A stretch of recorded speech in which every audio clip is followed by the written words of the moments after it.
তোমাদের কেউ গেস্ট আসছে? সবাইকে শুভেচ্ছা। আমরা দ্বিতীয় খণ্ড থেকে আলোচনা করছি, পার্ট 33, জরায়ুর ভেতরে গর্ভফুল থেকে যাওয়া রিটেইন প্লেসেন্টা, কারণসমূহ, লক্ষণ, চিহ্ন, জটিলতা, প্রাথমিক চিকিৎসা ও রেফার। সংজ্ঞা: সাধারণত প্রসবের তৃতীয় ধাপে 30 মিনিটের মধ্যে গর্ভফুল বের হয়ে যায়। যদি এর অধিকক্ষণ পরেও গর্ভফুল বের না হয় অথবা পরীক্ষা করে বোঝা যায় যে গর্ভফুল পুরোপুরি অথবা গর্ভফুলের অংশ বিশেষ জরায়ুর ভেতরে রয়ে গেছে, তবে তাকে জরায়ুর ভেতরে গর্ভফুল থেকে যাওয়া রিটেইন প্লেসেন্টা বলে।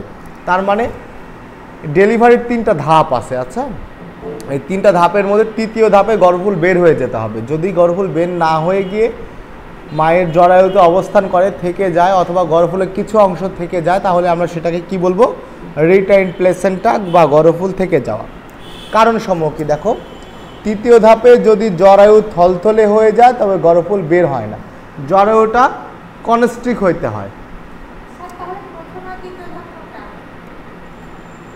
প্রথম ধাপ দ্বিতীয় ধাপটা হচ্ছে ডাইলেট হওয়া। প্রথম ধাপে ডাইলেট হবে, সার্ভিক্সের মুখ ডাইলেট হবে, 1 finger dilate, 2 finger dilate, 3 finger dilate, 4 finger dilate. এই 4 ফিঙ্গার ডাইলেট যখন হয় তখন বাচ্চার ডেলিভারি হয়ে যায়। এই ফিঙ্গার ডাইলেট হওয়াটা প্রথম ধাপ, বাচ্চার ডেলিভারি হওয়াটা দ্বিতীয় ধাপ, আর ফুল বের হওয়াটা তৃতীয় ধাপ। ঠিক আছে? যদি জরায়ু থলথলে হয়ে যায়, থলথলে মানে কি? বাচ্চার ডেলিভারি হওয়ার পরে আমরা যে অক্সিটোসিন ইঞ্জেকশন দিই, একটা দেখছো না স্যালাইনের মধ্যে ডাক্তারের ইঞ্জেকশন দেয় বা মায়ের হাতে বা পায়ে দেয় ইঞ্জেকশন, সেই ইঞ্জেকশন দেওয়ার সময় কি হবে? ইঞ্জেকশন দেওয়ার সময় পরবর্তীতে অক্সিটোসিন হরমোন নিঃসৃত হয়ে জরায়ুটা সংকুচিত হবে, জরায়ুটা শক্ত হবে। জরায়ু যখন সংকুচিত হবে তখন প্ল্যাসেন্টাটা বের হয়ে যাবে। কিন্তু এক্ষেত্রে যদি জরায়ু সংকুচিত না হয় তাহলে প্ল্যাসেন্টা বের হবে না। প্ল্যাসেন্টা বের না হলেই জরায়ুর মধ্যে থেকে যাবে। এই জন্য আমরা কি বলি, বাচ্চা হওয়ার সঙ্গে সঙ্গে মায়ের বুকে লাগাইতে। এটা বলার কারণ হচ্ছে বাচ্চা যখন সাক করবে, মায়ের বুকের দুধ চষবে, তখন অক্সিটোসিন হরমোন নিঃসৃত হবে, তাতেও জরায়ুটা বের হয়ে যায় সহজে। পরিপূর্ণ মূত্রথলির কারণে দেখা যাচ্ছে মাকে ডেলিভারি আমি করাচ্ছি কিন্তু মায়ের প্রসাবের চাপ আছে।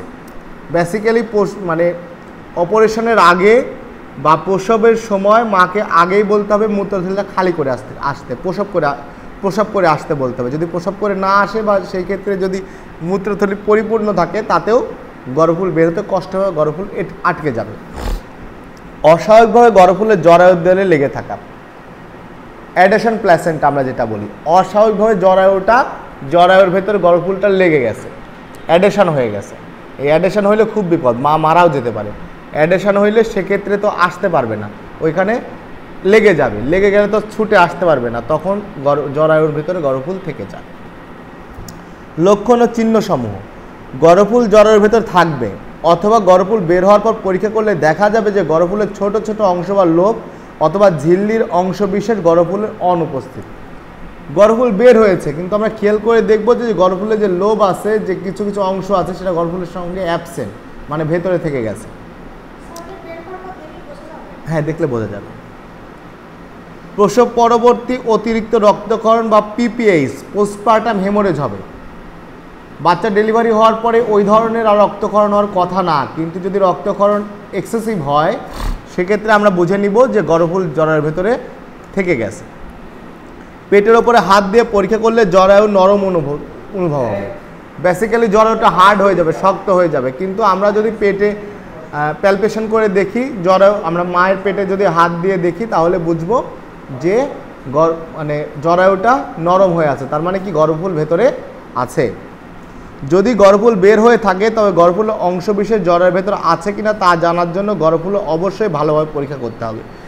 আমরা গর্ভফুলটা বের হওয়ার পরে ভালো করে দেখব যে গর্ভফুলের কোনো অংশ অনুপস্থিত কি না, কোনো অংশ উপস্থিত বা অনুপস্থিত কি না, এটা দেখব।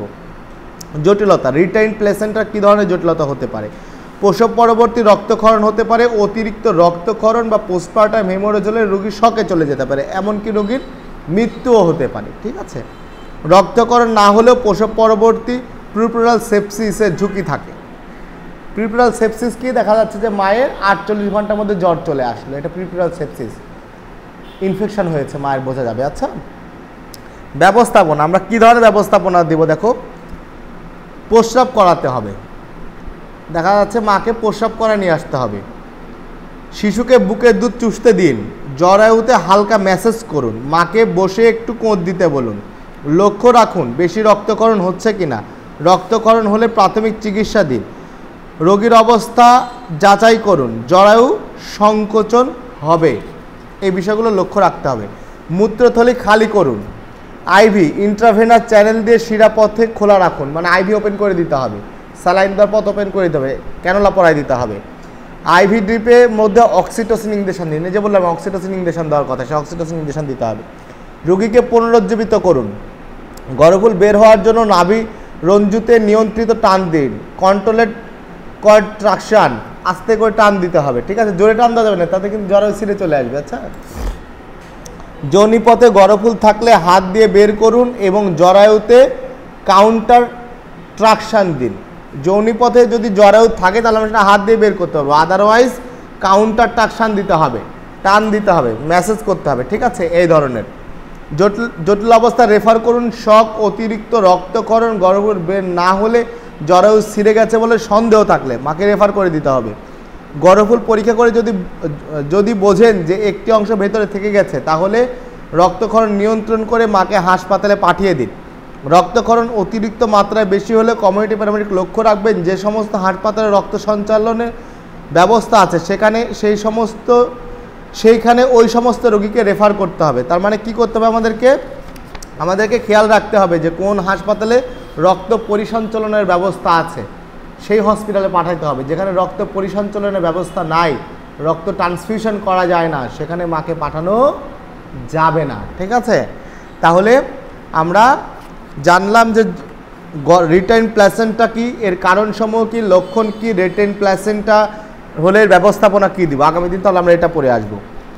আরেকটা পার্ট দেখো, পার্ট 34, জরায়ু উল্টে যাওয়া, সংজ্ঞা, কারণ, লক্ষণ, চিহ্ন, জটিলতা, প্রাথমিক চিকিৎসা, রেফার। জরায়ু অনেক সময় উল্টে যায় কিন্তু, আচ্ছা, জরায়ু উল্টে যায়।